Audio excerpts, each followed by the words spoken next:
Welcome to ThinkNext Technologies Private Limited. Today, in this session of Android training, we will talk about working with Vue and Vue Group. So let's start. Before talking about Vue and Vue Group, we must first know what is user interface. User interface is that part of an application that decides how our application will look to other users. All the interaction of a user with Android app is through the user interface. In simple words, if I say anything that is visible to the user on the front screen after opening an Android application is called a user interface. Here, in the image on the right side, you can see a sign up screen of an application. This sign up screen is the example of user interface of this application. Now, you have come to know what is user interface. Next, Vue. A view is the basic building block of user interface that shows some type of content. It can be an image, a piece of text, or button, or anything that an Android application can display. You can see here some of the examples of views that are the basic building blocks of user interface. We can say we create our user interface using these views. And with the help of these views, we show some content on the screen and interact with the application. That is why these are called the basic building blocks of user interface. Next, these are some most commonly used views. Here you can see the image. You can show any number of views on a screen. Here you can see text view, checkbox, image view, image button. This is edit text. These are radio buttons. This is button view. So these are the most commonly used views in an Android application. Next, I will tell you how to create a view on the user interface. To create a view on the user interface, we specify it in the design XML files. There are two attributes that are necessary for every view in the XML. These are layout width and layout height. In Android, each screen of the application is designed in the separate XML file. We can add any type of views in that XML file according to design and user requirement of the screen. That is how we can use XML files to create views and user interface of any screen. Next, here you can see an example of creating a view, that is a checkbox in the XML. This is the example how you can create a checkbox in the XML file. Here you can see two attributes, layout width and layout height. These two are the mandatory attributes for each of the view. Now, what is this match parent and wrap content? These are predefined values for height and width of view and view groups. Match parent means it will occupy the complete space available on the device display, and the wrap content means it will occupy only that much space as required for its content to display. Here you can see in the image, if we assign the width of any view as match parent, then it will occupy the complete available width on the screen. You can see it here. The complete width of the screen is occupied by this view. But if we assign the wrap content as the layout width of any view, then it will cover only the minimum space that is required by its content. You can see here this view, its width is wrap content. It is occupying only that much space that is required by its content. Next, we will talk about layouts or view groups. Layouts or view groups are used to arrange the views in an ordered manner on the device screen. A view group can contain any number of views inside it. In simple words, I want to say that to align the views in an ordered manner on the screen, we make use of layout or view groups. A layout or a view group can hold any number of views or view groups inside it. Here you can see the view and view group hierarchy of an XML file.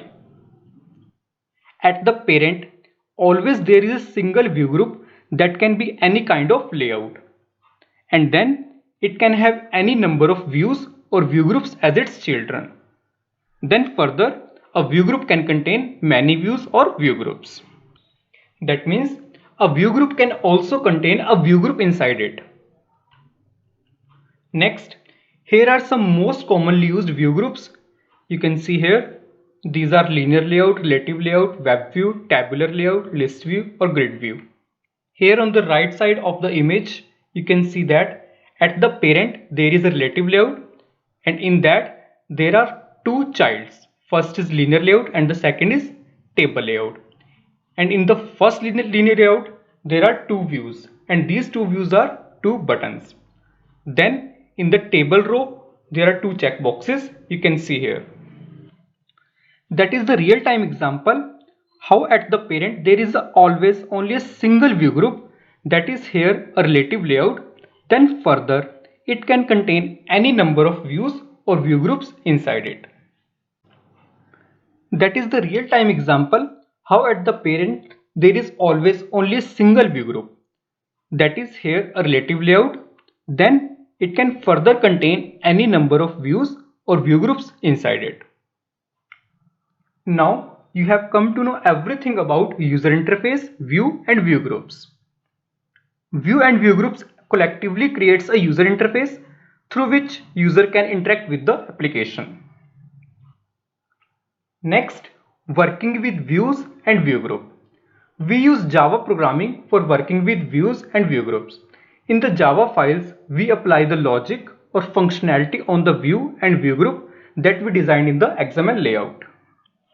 It means to provide the functionality of the views or handling the user interaction with the view or view groups, we use Java programming.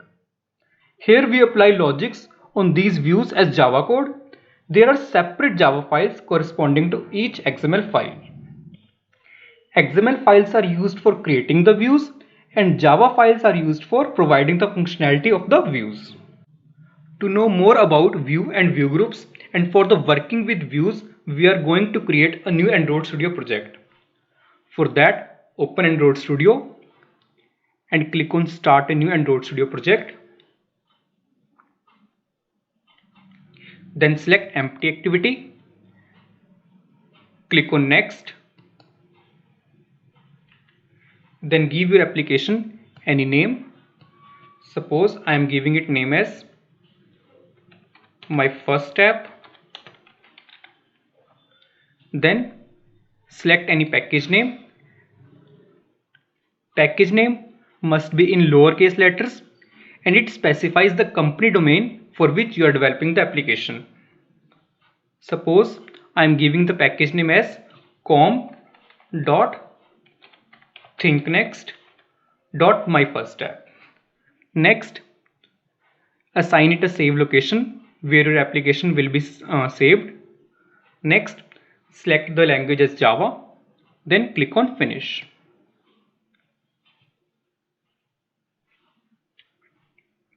Now it will take some time to create the project in Android Studio, so please wait.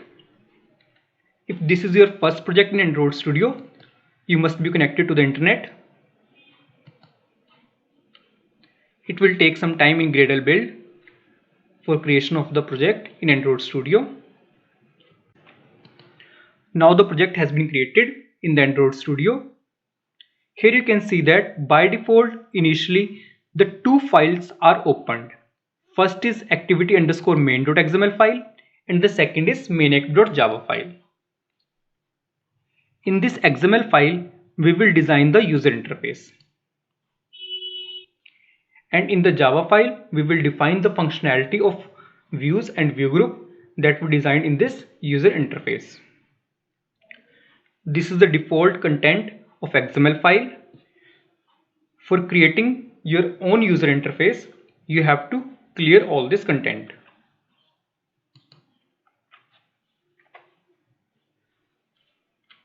Then start from creating a linear layout at the parent, that is a view group or layout. assign its height and width as match parent so that the application will take the complete height and width on the screen.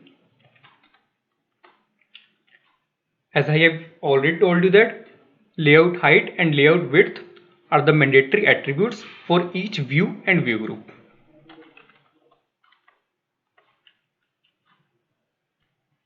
This is the parent linear layout.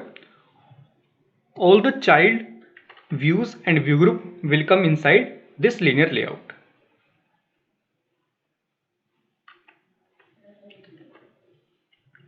I want all the childs inside this linear layout to be aligned vertically. For that, I will assign its orientation as vertical. So I am adding some views inside this linear layout. First, one edit text, width match parent, height wrap content, and setting its hint as enter first number. Then creating one more edit text. For that I am going to copy it, then paste, enter second number. You can see here the preview also. Let me tell you, I am designing the layout to add two numbers on the screen.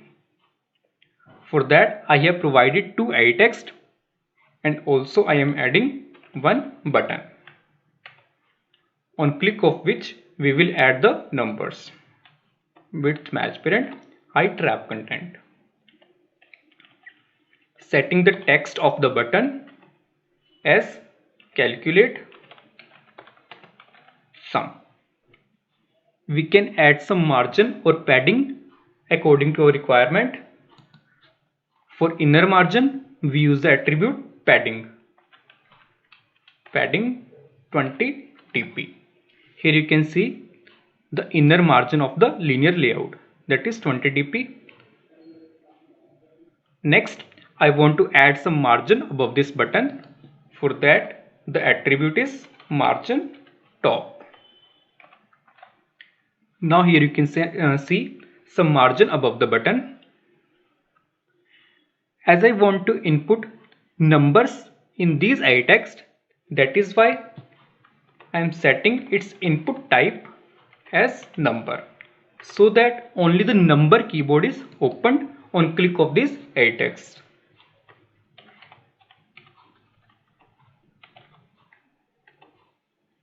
Next, provide the IDs to each of the view on which you want to apply any logic or functionality in the Java file. For providing ID, the attribute is Android ID. Suppose setting the ID as 81. You can give any value to the ID attribute, but it should be unique in the complete layout. ID 82 and providing the ID of the button as BT. Now the designing of the layout is complete that I need. Two edit text and one button. Here you can see the preview also. Next, come to main.java file for providing the functionality of views or view group. As we want to apply logic on two edit text and one button, that is why firstly you have to declare them globally. Two edit text and one button, 81, 82 and one button, BT. Inside this onCreate method, we will assign the edit text and button designed in the XML layout to these edit text and button. For that, the syntax is find view by ID r.id.81.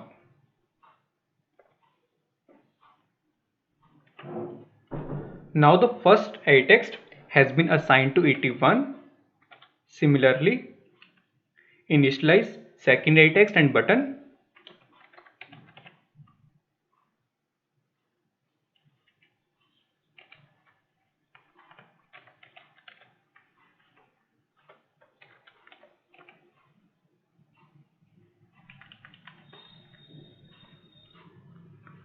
Now, as I want to get the addition of the two numbers entered in these itext, on clicking of this button, for that I have to set onClickListener on the button. For that the syntax is button dot set onClickListener. Then inside this onClickListener, new space onClickListener and hit enter.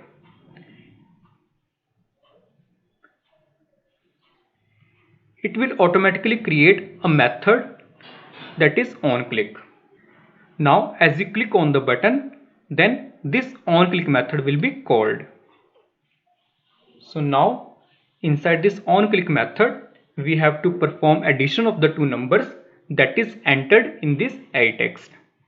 Firstly, I have to get the text from the two itexts. The method to get the text is 81 dot get text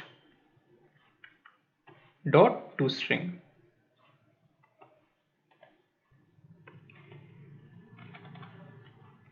We can get the text from the itext as a string by using the method dot get text dot toString. Now I have two strings, first is S1 and the second is S2. Now to perform the addition, I have to convert these strings into numbers. I am converting it to int. For converting the string into int, the method in Java is integer dot parseInt. This will convert the string into integer value. Similarly, for second string,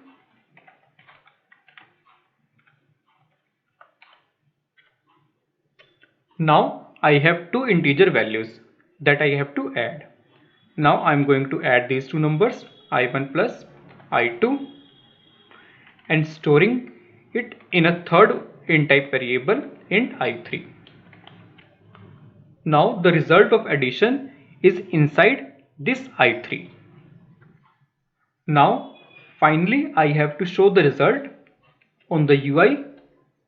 For that I am using the toast.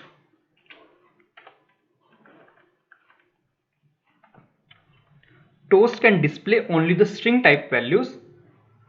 For that I have to convert this integer into string, and to convert any data type into string we concat it with blank quotes. Now the designing and working of our application is complete. Now we can run this application on a real device or any virtual device. Now I am going to run this application on this emulator that comes with the Android Studio. For that, click on this run icon. You can run on your own Android phone also, that is a real device. My application has been launched on this emulator. Here you can see the user interface.